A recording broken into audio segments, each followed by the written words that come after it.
Hello everyone, welcome back. This week I'm exploring an kind of a lost form of divination. It's something that I have been curious about, but always was waiting for the right reader to come in my sphere. Because about 2.5, maybe 3 years ago when I was in Bali, I went to see a healer there and he looked at my hands and he told me, oh, you have an M on both of your palms, and that's very special. And I was like, why? And and then I looked at my best friend had the same M's, and then when I got home I looked at Richard's, he had the M's as well. So I kind of felt like I don't know. But recently a friend of mine recommended a podcast called Tarot Bytes. And as you guys know, tarot is not my number one form of divination, but I am curious for sure. So I was looking through the feed of the shows that or the episodes in Tarot Bytes. And the one that stood out to me was the one about Palmistry with James Devine. And so I listened to that, and as with all things, I knew there was a little wink and a and a spark for me to go dive down this avenue and kind of revive what palmistry is in my life, especially because I don't have any books on the subject. I've never looked into it other than that one encounter. I had no idea what to expect. And of course you can, have questions for your session, but I didn't have questions. I just said, I'm so curious to hear what you have to say. So I'm going to share that with you. But before I do, I had forgotten to ask about the M's. And so after the session, I emailed him and said, I did have a question. There's the M's on my hands. Do they mean anything? Someone told me that they meant something. And he wrote me back and said, pretty much if you look at people's hands, everybody has an M. They're not anything special. It's something that is like it frustrated him that there are people out there talking about the M's, because he said pretty much everybody in your life will have the M's, which as he said it reminded me, yeah, Richard has them. My best friend has them. I haven't really looked at anyone else's palms. So yes, that's true. And that is not the thing that makes you special. But as you'll hear in this reading, there are so many things that he brings forward and helps me understand about myself and how literally our palms can show us what we are here to embody in this life. And I know that palmistry is not as popular as astrology, but I think it's an ancient form that when used intuitively, which is how James does his readings, and he talks a lot about how he doesn't really refer to the books anymore. He's studied this so long that he just knows, and he's able to use the hands and kind of compare them or work with them through the tarot and also through astrology. And not only that, but then obviously your normal lines of heart, fate, head, all of those things. So I found it super fascinating, and I'm excited to share this reading with you all. So if you're not watching this on YouTube, I would suggest going there so you can see my hands as he goes through them. However, I also have just the recording of it so you can hear the story of my hands that way as well. But I 100% recommend James for a reading if you guys feel the call, because like I said, I had been wondering why isn't this coming up for me, but I didn't want to go searching for a reader because I believe it's something that is so unique, and I wanted to feel the vibration of the person before I would just book a session. So I hope you guys enjoy it, and I wanted to show you guys the light side of me, and kind of after last week's or the last few weeks of being heavier, I felt like this was kind of a reprieve into some lightness and into some fun divination, and sometimes we just need that, you know. It's like he held up a mirror for me to give me that extra oomph, and you'll hear, because I talk about kind of what I'm working through right now, and he helped me to see like that extra kind of like seed inside of me that's showing up in my hands, that I do have what it takes to move this forward. And it felt like a reflection or a mirror that I needed. I needed, obviously. So whenever you're feeling like, you know, you need that extra push to get over the next hurdle, you know, sometimes going to a reader and in a different modality than you study is what's needed. And yeah, so I hope you guys enjoy it. And I will link his information below, and as well as the episode that I heard of him on Tarot Bytes. And I'll see you guys next week.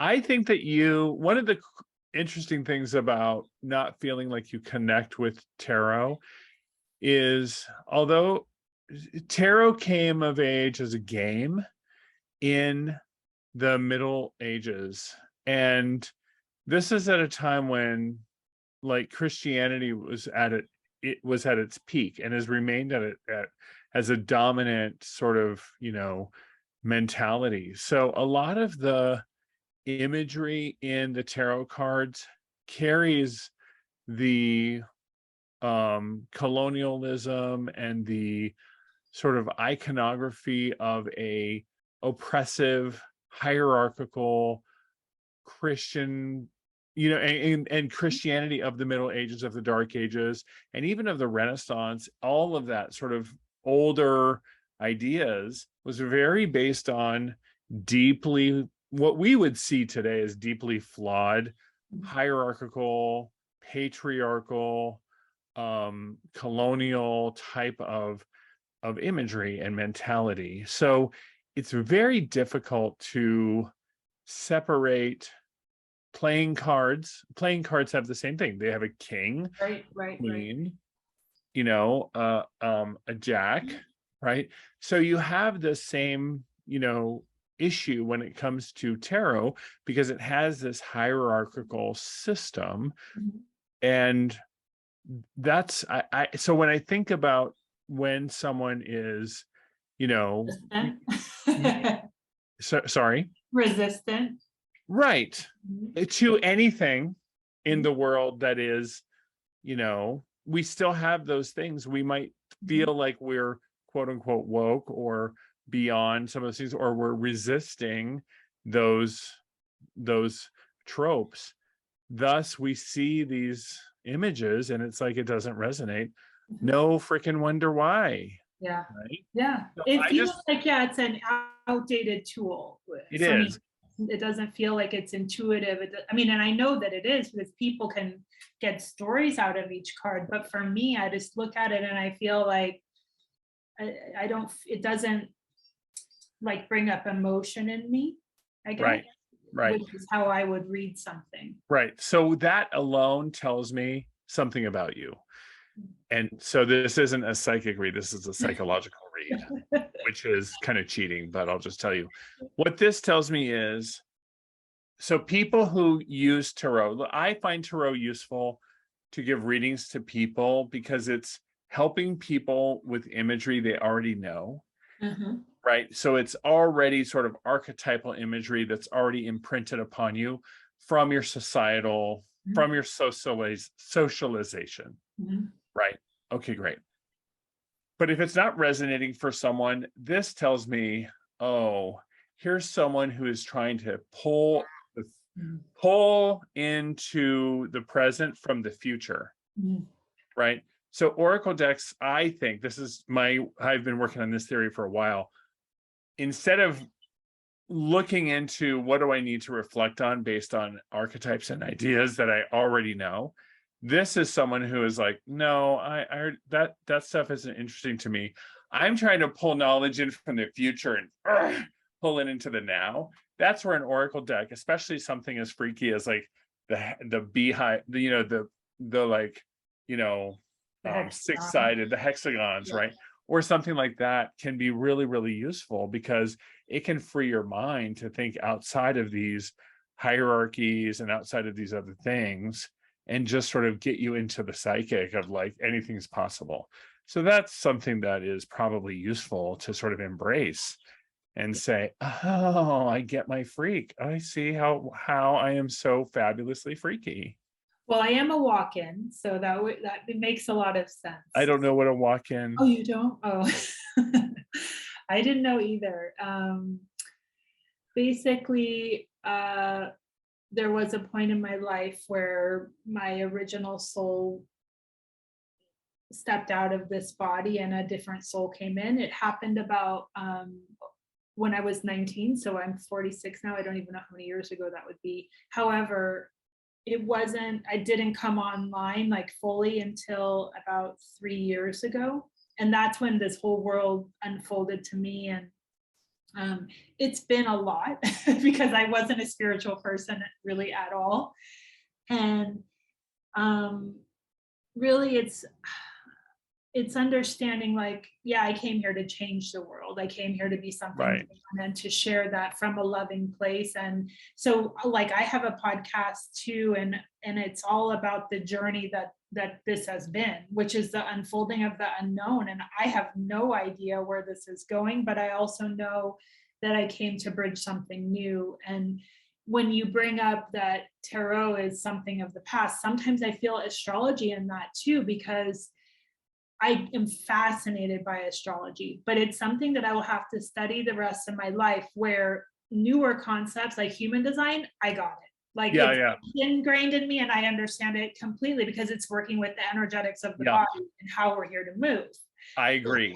Okay. So palmistry, so I'll orient you a little bit around my palmistry modality, which I think you might have heard in the podcast, but I don't remember everything that I said, but I'll talk to you at that level with palmistry. So I'm just going to get real with us. Girl, all these fucking palmistry books drive me damn crazy. Oh, I've never bought one because I don't, no, never. Like seriously, I love having the antique books on the shelf, but like this book is like so expensive because it's an antique. And I don't know, I think I even have, oh wait, not that one. I have a book here that is signed by Cairo himself. I don't know where it is now that I'm looking. But anyway, I have a book that's like 100 years old and it's like whatever. There's literally passages in there that say, if you have this line, you're destined for this type of misfortune. That's the end of the sentence. It's over, right? Yeah. And like, where's the remedy for that? What do you do about that? It's completely not useful, right? And this is over and over since I was 16. I just continue to have this issue with palmistry being fatalistic, right, based on old knowledge, old perspectives, ways of thinking that didn't make any sense. So I want to honor the fact that, okay, how do we actually use our hands and our fingers? Like, let's look at what are we actually doing with our hands? And that is based on the now. That's based on our socialization, which does have ties into the past. Well, yeah, but the DNA, everything is moved. Yeah, like we have to acknowledge who we are, how we're existing, and the systems that we're in, because we were placed here for a reason. I was placed in this restrictive puzzle to have an experience for some reason. Okay, fine. That's the power of that's the idea of Saturn. Restrictions and constructs and karma and all that crap. Great. I'm into the Saturn idea of restrictions, laws, and boundaries. They're good and they can be looked at that way, right? That's all good. That's the middle finger, Saturn. That's why we use the middle finger to hold a boundary, or when someone's violating a boundary to let them know, right? Yeah. Totally makes sense. And that's how we use it. So I started really making this map of like, okay, so how do we modernize palmistry for the now and for how we're using it? And how do I take something that would potentially be really terrible on the palm and look at its root and its core and interpret it how we would interpret it now, not how the Victorians looked at it, or how they looked at it in the Middle Ages, or how they looked at it way back when. It's 2022. Right. I don't know how many kids you're going to have. You can in vitro yourself and become octomom if you want. Like, hello, like, why is that a question? Why do people literally come up to me at parties and ask me how many kids they're going to have? I'm like, I know, I get it. I get, like, you want to have kids and you're struggling with in vitro and all that stuff. I feel your pain. And I'm totally like, oh my God, yes, girl, I got you. Let me give you a hug. And also I'm like, yeah, wow, that's your ego is totally riding you. And like, there's a spiritual question underneath that you're not getting to. And, but I mean, I'm just being hired for a party, so I'm not going to hurt. I mean, it's okay. But like, if we're really coaching, if you really want to get into it, like, well, you know, it's funny that you bring that up, because that was my dark night. That was it. I was having in vitro. I was in it. Like, I have a genetic disorder, and that's why we kept miscarrying. And painful. It's super hard. It was, but you know, I now have gotten through it all, that I'm so grateful for all of it. And I'm actually grateful we don't have children, which is even another place that I never thought I would get to. But it has formed this person, you know, and this person would have never been able to be alive if I had small children to take care of. And yeah, it's like, I think your dark night or whatever is the thing that rubs you the most, the thing that's going to be like that catalyst that gets you out of that depression and really pushes you to your limit. Like, I had this idea, you know, I had this idea that I needed to nurture and be a mom. And the truth is, I have animals and I am a mom, you know. And a lot of that isn't even like, this is the thing to consider, which you might be able to understand more than other people. When you're in the throes of that, you don't realize how much of that is actually not you. It's your programming. Yep. It's patriarchy. Yep. It's colonialized thinking. It's the like, be the woman and have two jobs, the job where you make money and the job where you come home and take care of the kids and mop the floor and are barefoot pregnant in the kitchen. It's all of that bullshit and enslavement of women that is running you. Yeah. And it's your value as defined by the production of your womb. Totally. And it's the way that society puts, like, I mean, everywhere, you know, you see the kids out for trick-or-treating or Christmas, or, you know, that's what it would always bring up for me is I want that. I need that. Yep. And I had to face that for sure. But like, again, through it, I was in that for like 4 years before it finally broke through. And, you know, my life completely changed after that. Yeah. I'm just. And acknowledging that pain, I love that, because it isn't to be anti-kid or anti-mom or anti-nurturing, but it is to say, wow, how, like, there is a certain level of there's a lack of an ability to have critical thinking when the socialization and the programming is so strong. And this is what is so interesting about palmistry is people come to me and they're like so desperate for like, when am I going to have a lover? When am I going to have kids? And I'm like, okay, palmistry not going to make predictions. It's going to show you patterns. Yeah. Let's look at the patterns that are there. So I can start. That's why in your question, you asked, what are my questions? I have no questions. I don't. Let's look at how freaking fabulous and cool your hands are. And especially that fate line is screaming to be talked about. Which one is the fate? Yeah, I'm going to show you. Okay. Don't worry. Don't you worry. I got you. You're in good hands. We are going to have a fabulous time here because Zoom can share screen. So that's what okay. So we're going to start with, these photos you sent over, which are fantastic. We're going to start with this selfie. Look at you in your awesome dress. You're so cute. So let's start with your hand gesture. Mhm. So the first thing that I want to notice about your hand gesture is this natural way in which you're holding your middle finger and your ring finger together. You're doing that on both of your hands, like the reverse Spock. Oh, I see. Okay. Yeah. Yeah. Now you were doing that on this date. The hand gesture is not a permanent thing. This is telling me what's up with Gabrielle on that day. What's going on with her? And this one for sure, that pinky, I think was broken at some point. I don't know, because why is it so far apart? I have no idea. it can, I mean, it can be an ongoing gesture, but it's definitely what's going on with you at that time, and a general sort of thing. When I look at the other hand, like when you hold your hands this way, Oh, they're not so. there's a little less of it, although a little bit on this hand. But when you're holding your hands this way, Yeah. wow, you're holding those together, right? Yeah. So, and you're doing it today when you're not thinking about it, right? Yeah. So this is a really cool trait. This is your Saturn finger, your rules, boundaries, limits, the ways in which you sort of have your ethical constructs aligned, and your identity. Your ring finger represents the sun, how you show up, how you occur. Your ring finger is your self-esteem, your identity. Those two things are connected. So you hold to boundaries, you hold to your ethics. You're an ethical person because it's your identity. I am a person who does this thing. I am, like, let's just use one that's just a thing.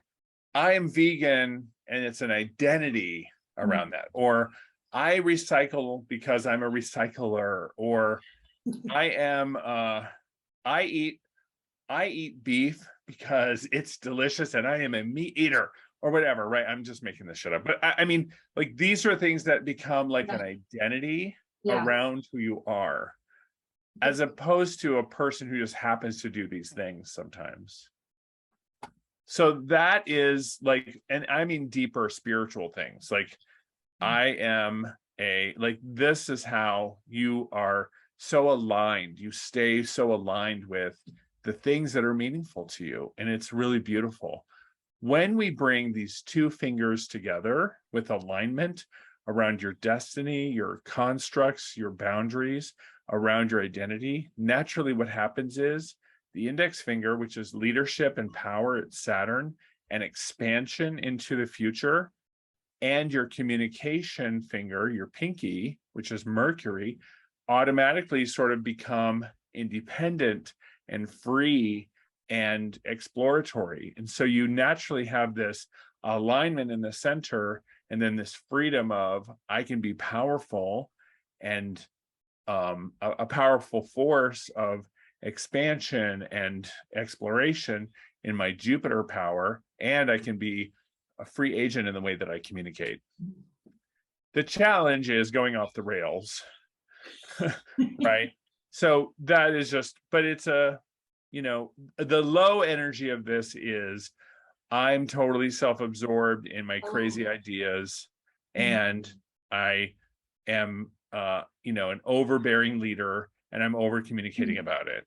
So that's the overuse of that skill. But I think that, that isn't really occurring for me, but, that could be the overuse of the skill, or the immature use of this beautiful trait. I'll take that, because I think this is fabulous. So in astrology, my sun and Neptune and Mercury are conjunct in my third in Sagittarius. So yes, I can go off the rails in my Neptune. Like, and I mean, again, before I understood this, wasn't connecting, so I didn't know. But now it's like, the downloads that come through are so intense, and sometimes people look at me like I'm from another planet. I wouldn't be surprised if you actually identified in some ways as starseed in that way, because of your fate line, which I'm going to get to. Okay. And there are other ways to identify. Starseed is one of the ways to identify. There's other ways to identify as well that are similar. They're just different language for a similar thing. Angelic channeling from the universal wisdom. So you're one of those people, from what I'm seeing in other aspects of your hand that I'll show you, you have the capacity and the ability to handle wisdom from the universe in your physical human body. And not a lot of people, there's only a certain number of people, or a certain, not a number, but that isn't the most common thing that people can do. Most people are like, they have a psychic ability, but there's not a huge number, or it's not the most common thing that people can actually be open to, like galactic or universe or whatever the word is that people are comfortable with, downloads from that sort of source in space, or source in the center of the universe, or however people envision it. I think they're different language. It's different language and different sort of conceptual sort of like feelings based on how people feel comfortable. Some people are totally into the galactic starseed alien like languaging, and other people only need to have it be more natural and more spiritual, and they're like, it's the divine universe, right? But either way, I think those things are actually potentially synonymous. But it's big like wild like downloads that are like it's what I imagine the light from a UFO would be like doing to someone and coming into their brain, and why like aliens seem to have those huge heads, because they can be like, okay, I just downloaded gigaquads of information and now I can process it. Like there's only certain people who can actually do that. Well, what I feel, because I have friends that are psychic or that are really open in their third eye, and they'll get things about people that have to pertain to their current life timeline now. And me, if I go into someone, it's like their whole being, Right. like their whole Yep. soul. I don't get the dilly dally of today. No, Yeah. I'm going into like past and like future, and yeah. That's what I think. That probably is also that sort of like, and then you're like, okay, how do I sift through all that information? But I think you actually can. So I'll show you where that is on your palm. Okay. But this is where I'm at right now. So this is not bad. This can be a lot to sort of get used to managing, but it's not. So I want to also preface this by saying there is nothing. So this is a thing that is out there in palmistry. If we look at how people have read palms or the cards or astrology, there are people who are fatalistic in the way that they do readings, even psychic readings, because they're well-meaning, and they're like that annoying negative auntie who's like, watch out for this, watch out for that, don't do this, don't do that. And so there are people out there that are like, going to give you fatalistic and negative things in the palm. So palmistry has this reputation of saying, if you have this in your hand, it's something negative. There is nothing inherently negative in anyone's palm ever. Also, there's nothing inherently negative in your astrology. All those squares and all those things, any astrologer who's reading that way is only reading that way because that's how they were taught, and that's how astrology is taught. But I have also started to apply this methodology and this thinking to astrology and to tarot, and to work all of them, because we can always look at how, like my interpretation of Saturn, the traditional Western esotericists are pissed at me on how I look at Saturn, because I insist Saturn is not a malefic as a negative. Right. It is a malefic like, do you have a front door in your house? Do you close it when it's cold and snowing? Right. Yes. Does your mom have to knock on the door when she comes over to visit? Yeah, so does everybody. You're going to open it for her, probably. Right. Maybe not. It depends. But you even have a boundary with your own best friend. Yeah. That's all. That's how Saturn works, right? So this is that idea. Okay. So I want to get back to it because there's so much on your hand. I just can't wait. Okay. So that's your hand gesture. Mhm. Lots of integrity, lots of alignment as identity. Freaking fantastic. Your hand shape. Oh, I want to talk about your hand shape. This is, I think this is a lava hand, but I need to look at these. A lot of hands. No, I don't think it's a lava hand. Actually, I think it's a magician hand. So this is a term that does come from the tarot, just because these archetypes are handy.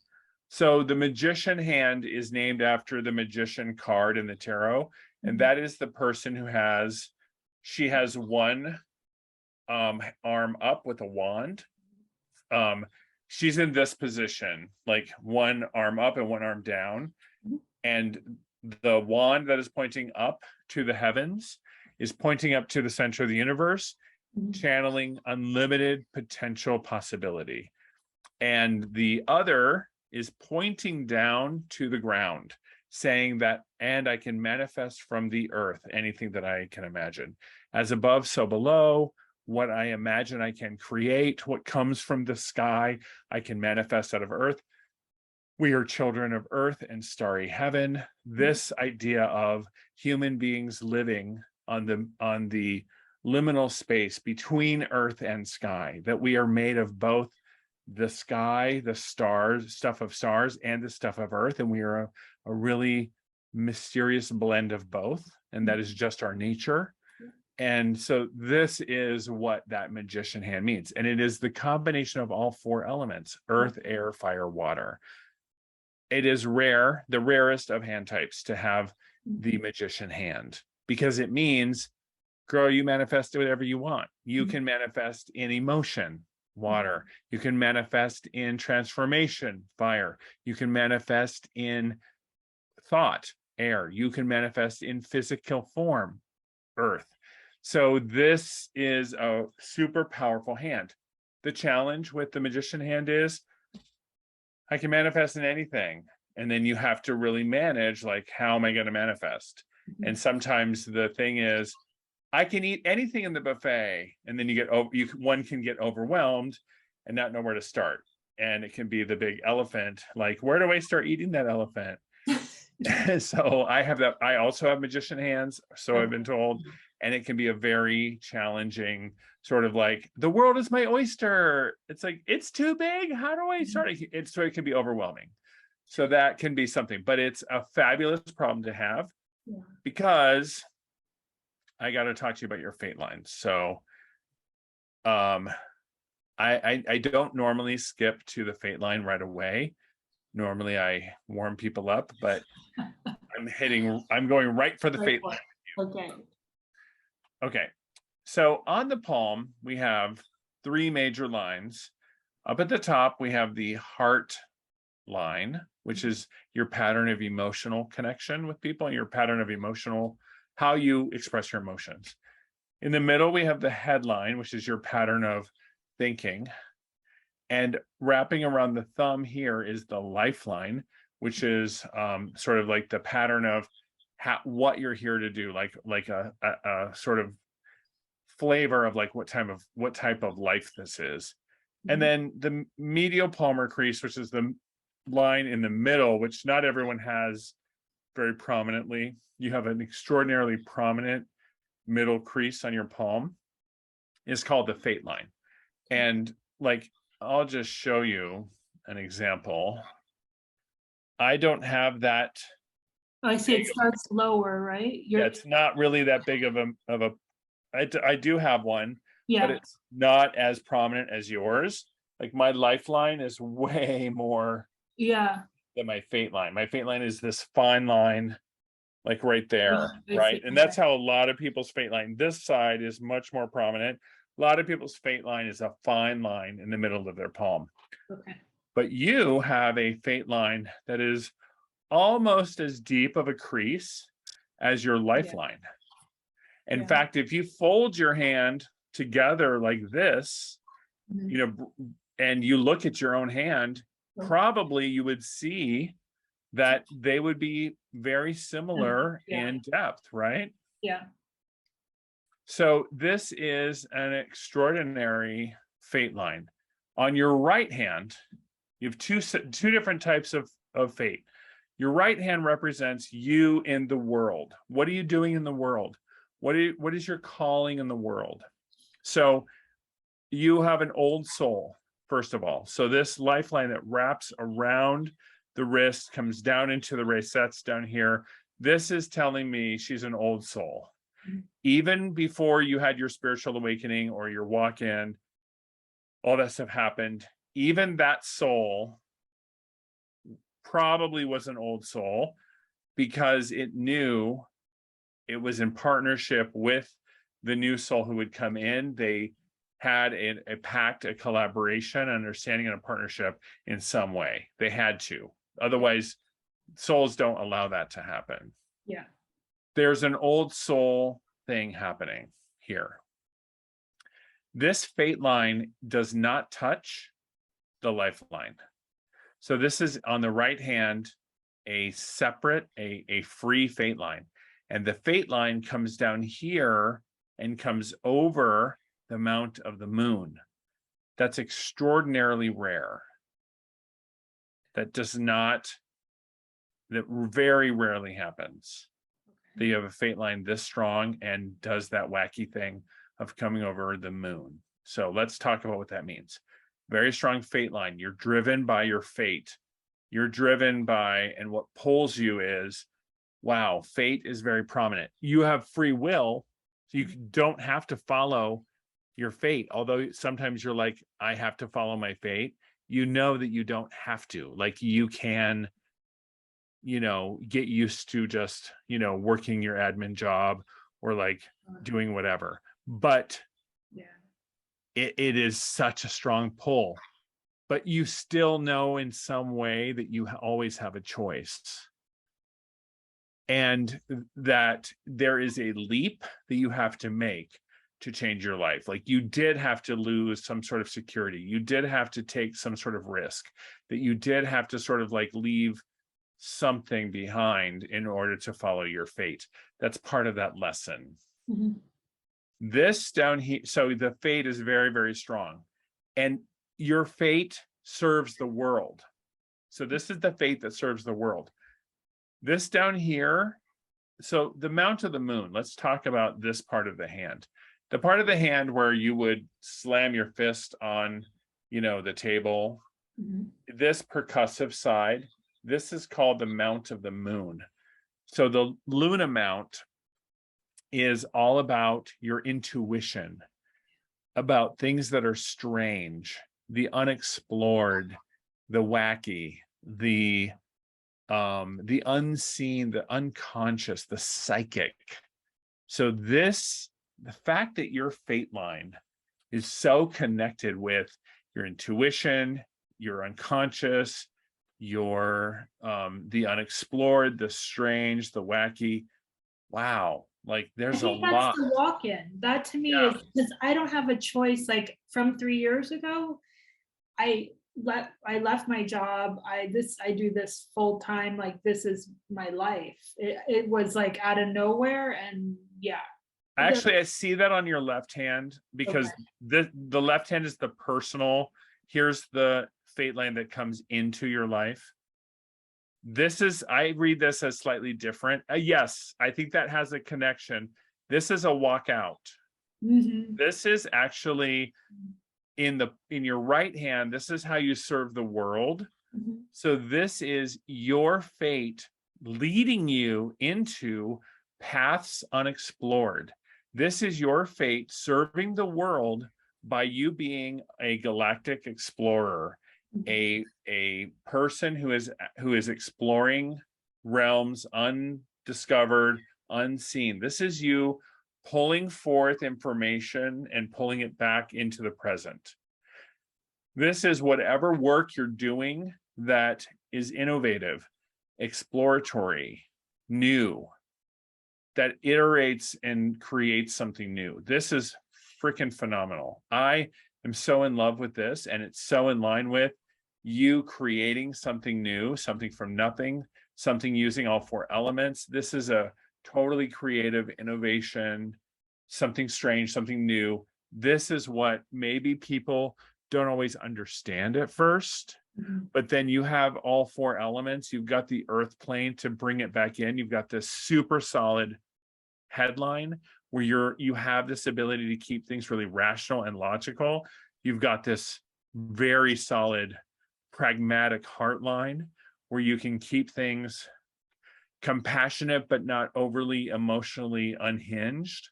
I mean, you've got everything here to sort of like create a new system, create a book, create, things that are very like, okay, it goes ABC, 1, 2, 3. Yeah. Then we get into the runes. Then we get into the symbolism. Then we read the stars. Then, you know what I mean? Like, I think that, When we're done with this, I'm going to show you what I'm working on. Yeah, I'm going to be like, blown away by what you're I think that you have this ability to guide people in on a ramp and help them really then start getting into, oh my God, I see how this stuff connects. This is what I'm seeing here. Okay. Definitely writing a book of some kind, because you've got the editor line on your thumb. So that's very auspicious for communication. And because you've got this communication line here. So that's all. I'm just so into this, and it's so created around your fate. So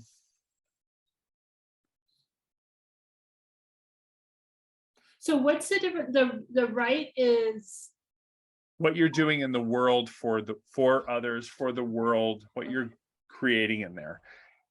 And it can be like, I feel like what you're doing is so foundational that it can be applied. Oh, immediately I'm like, wow, there's like a cookbook version. There's like a gardening version. There's like a car repair version. There's like a spiritual enlightenment version.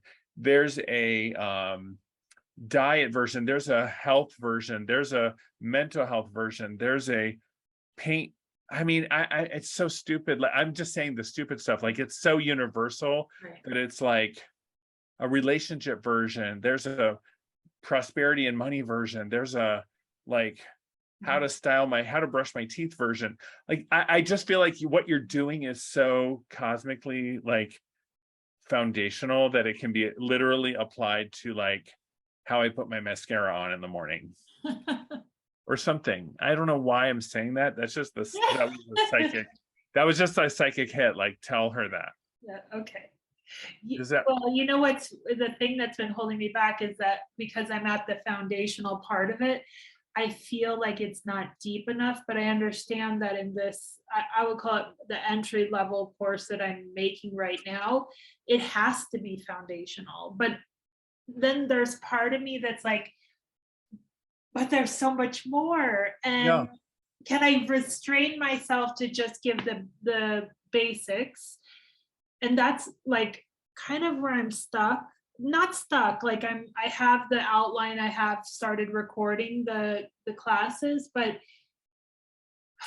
like my journey is well above that right now. So it feels like, okay, I see way bigger picture but I have to boil it down to the spiral. And like the way it works is that we all are on a spiral and we're here to be and start our avatar energy through the creation of that spiral. And why did all the indigenous people have medicine wheels? They were pointing us in the direction of the spiral. And it's like knowing how to connect with your avatar and bring it down to the earth. And I mean, it's so much that I'm like, okay, bite size, little bit. Yeah. That's right. That's right. I had this realization today. Maybe this is for you. This is going to sound so mundane. I don't know why I'm telling you this, but I'm told to tell you this. Okay. In creating a course and a big thing, let me get the words. the mundanity of, okay, what are they saying? The mundanity of writing the course. You're way ahead of it. You've already applied it. The mundanity of writing the course is a lot like cleaning out that closet or that garage. Like releasing the energy out into the world so that I can keep moving on, kind of like that. That's part of it, but it's also like, you know, when you clean out that cupboard in the kitchen. No, something bigger. You know, when you clean out that closet that you've been neglecting or something, you know, you've done that enough times that if you bite off too much, it's just going to end up being a mess for a week. And you're going to like regret the fact that you started cleaning out that closet. Yeah. And so we've done it enough times that we know you only bite off like 2 hours of cleaning and 3 hours of cleaning up your cleaning. And you also plan for boxes and a run down to the Goodwill and to the recycling.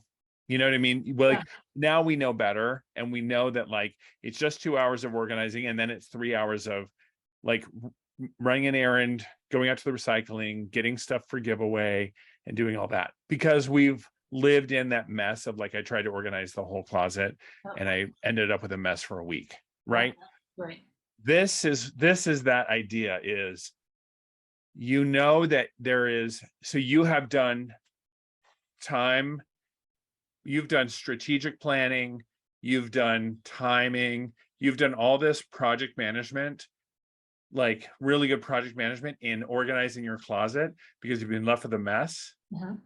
And that's the mundanity to also think about, like, okay, I need to ease people into this hot tub really on a ramp. And so I need to start them with a morsel of like, you have an avatar. What the fuck is an avatar? Right? And why would I care? I know. That's course number 1. I know. What can I do with I have an avatar. But it's not even what I'm getting. The course number 1 is finding the center. You can't do anything until you find your center. Great. I have a center. What the fuck do I need that for? Now that I have my center, you have an avatar. What the fuck is an avatar? Wow, I have a center and an avatar. What do I use my center and my avatar for? Oh my gosh. What, I have an avatar? What does the avatar tell me? Oh, it can tell me things? What do I use that for? Like, okay, I'm starting to ramp. Wait, there's a circle? Yeah, there's a circle. Oh my God, a cycle? Oh my gosh, wait. There's a spiral. A spiral? What the fuck? It goes around again? Yeah, and also the spiral's connected. What? It's connected. Not that you're doing it again, it's that you're doing it in a spiral, and you can reference it from before because it's holographic. What's holographic? Oh my God. And you start to go through these different lessons, but they're referencing each other. That's why you need your center. That's why you need your holo. That's why you need your avatar. That's why you need to understand a cycle. That's why you need the spiral. That's why you need the connection. That's where you can get holographic. That's where you can understand the universe. And you start to then, oh, people and you have to start somewhere. Oh, I get it. Right. And so because you have that, you're going to start to see the cross-referencing of your own spiral of actually creating the course. Okay, I hear you. I get it, because until I understood, I kept getting avatar. I'm like, I'm not here to be an avatar. Like, what does that even mean? And finally it came through. It's like a vortex or a cyclone, hurricane that is meant to work through each of us to bring down that energy into the earth, because we're here to ground it here, not just us leaving. No, we have to bring it through the body. Yeah. But already I had like been starting this circle. It's always a circle, and it's like, oh. Yeah. And remember, you can always come back to a problem. And I know this sounds dumb, but what is the problem that the person that you would seek to help is having? Not knowing who they are. That's what it comes down to. If you're not, like, I get a lot of people, I have an energy group that is just a free community, and I can immediately tell if someone's not centered. But do they know that? Yeah. They don't know that. Yeah. So you can start to look at ways in which that shows up for them. Like a lot of times, and I love how you have that so nailed, because a lot of times when you ask someone, what's your problem, they'll just come up with a solution, right? Right. So what the problem is, the gap. Like they think that they need to lose weight. Yeah. Yeah. That's the solution. Right. Kind of like what you were saying. They're curious about the partner. They aren't looking at what the problem is. Yeah, the gap is, Yeah. wow, their gap is they want a partner, but they're not loving themselves. They don't even like themselves. Like Yeah. RuPaul is not wrong about if you can't love yourself, right? Like there's all this sort of stuff that is spiritual, evolved. People have been doing this work for a while, like really get at a deeper level, right? So there's all kinds of stuff that you can look at of like, what is the problem statement, the gap between what is happening and what should be happening. That gap is actually where you can bridge that. And this is both what that gap can bridge for you as a practitioner, is this as a business or as an offering for you to be both fulfilled and as a business, and what it can do for your clients on, okay, they're experiencing this, they should be experiencing this.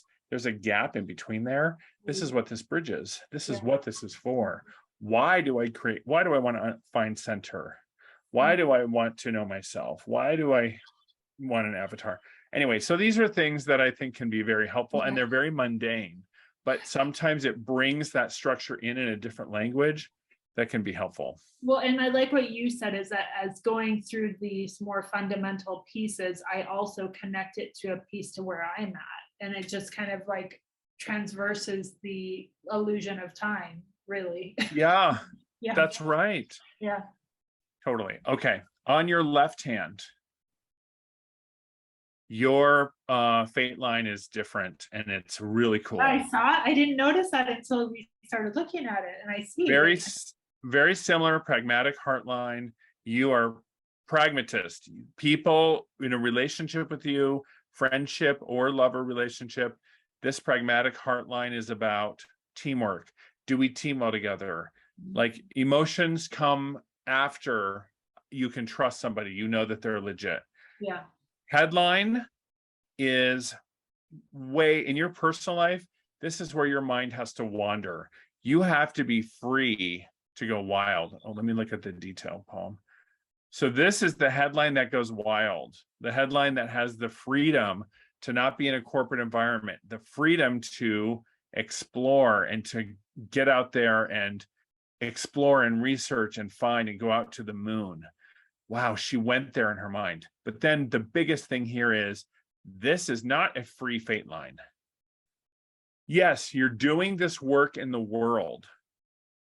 It is both informed by, and it informs the work on your left hand, which is a receiving fate. Mm-hmm.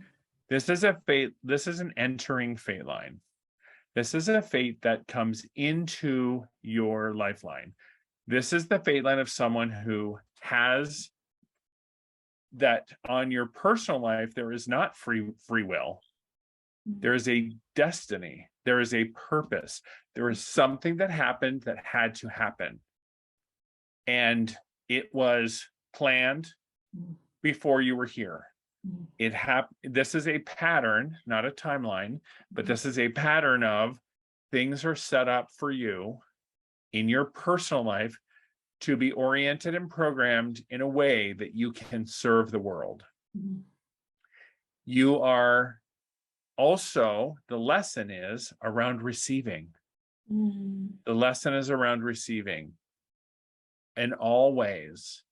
So it is sure about receiving wealth, about receiving worthiness, about receiving spirit, all of those things. So the walk-in makes total sense here, because this is the lesson around receiving. And what does it mean for your ego? What does it mean for your identity? What does it mean for who you are?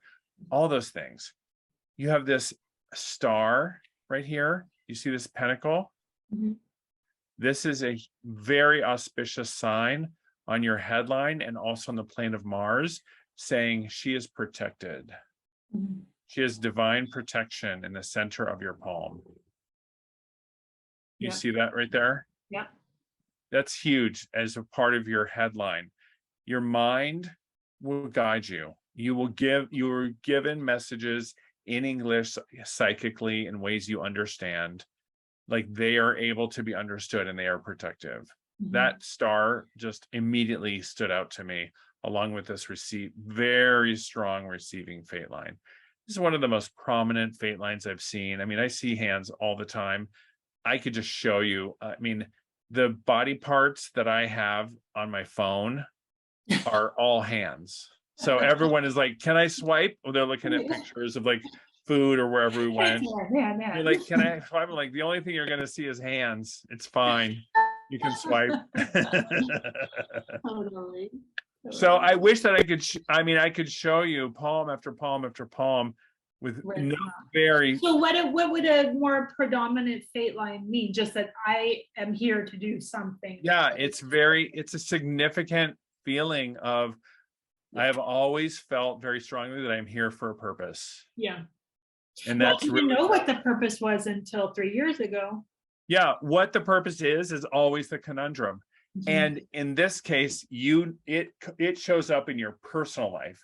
It drives you personally. That how you apply that in the world, that doesn't matter. On this side. So yeah, on the left side, your fate is already set up. It'll happen to you. Okay. You don't have to pick. Okay. Your fate is set up. How you apply your fate to make in your public life, that doesn't really matter. You can be a barista in your town and just be handing out coffee and blessings. That can be fine, right? If you've got a sugar daddy and you don't need to make money, and that's how you that's how you live your life, you're totally happy in your mountain town with being a barista and just putting blessings into every cup. That's fine, because your fate, that is the receiving fate, really is happening in your personal life. Or if you decide, no, I have this personal revelation, this personal stuff, and I want to make a difference in the world by writing a book and creating a system and teaching classes and doing all that, fine, that's fine too. But what you do in the world is a reflection of this huge realization that's happened in your personal life. Well, my partner and I have been together 10 years, so he knew me before awakening. And we never really talked about getting married. We've always said, like, if we have kids, we'll talk about it, but it wasn't like a pressure for either of us. And in our 10-year anniversary, we met on New Year's Eve in Manhattan, in New York. And we went back to New York for our anniversary, and he proposed. And I was like, what? So we're getting married on October 10th. And what's weird is that really since my awakening happened, I had like severance, and I had stock, and I had money to take care of myself for a few years. But now it's like he does take care of me, and we were equals. It wasn't like I was looking for that. But all of a sudden, he's my biggest supporter. He's like my financial supporter. We now have this amazing land in the middle of nature, and all he wants from me is to keep pushing myself to go deeper. And is this your first major relationship? Yeah. Yeah, very first. And you're 46? I'm 46. Yeah, we met when I was 36. Yeah. You didn't have a major relationship before that? Like when you were young? I had like a 1 year once, and in college I had a 1 year, but like nothing, not like this, no. Nothing significant. No. This is it's interesting. I really see a hugely significant relationship that feels like a soulmate. Yeah. And when we met, I felt like you've known him forever. Yeah, and he reminded me a lot of my paternal grandma, the way he laughed, and it was like he feels like family. Yeah. The 1 year relationship, I just want to make sure. The 1 year relationship, did it have a significant lesson attached to it that might have been difficult? Okay. Some unwillingness in that relationship in some way. It actually was the catalyst for the walk-in that it was my college, this guy I dated in college who lived across the hallway from me, and he was like abusive towards himself. And Okay. I ended up, the way the walk-ins happen is that I got to a place where You were disassociating. back to him and I tried to kill myself. Okay. But now I see it as he came in to help me release that soul. Yep. From, yeah. Okay. You are with the right person. This is totally right on. I have total trust in this relationship. Yeah. Yeah. Yeah. No, I mean, I know that. I feel like This is so right. I mean, it's reflected in your hand. Yeah. That you've created this pattern, and I love it. I'm very excited for what happens. Yeah, I think I would say he's not very spiritual, but he is my biggest supporter. And most of the time he's like, I have no idea what you're talking about, but you just keep going. Yeah, I think that, being able to have a table or a foundation of earth to work on, I think that's a very cool thing. And he's a veterinarian, so he loves animals, and it just feels awesome. Like solid, like the most solid person that I've ever met. I love that. Yeah. Oh, Gabrielle, I love it. Okay. What's going to happen next is I'm going to send you a recording within 24 hours of this session. Okay. Thank you so much for working with me. This has been so awesome meeting you. You too.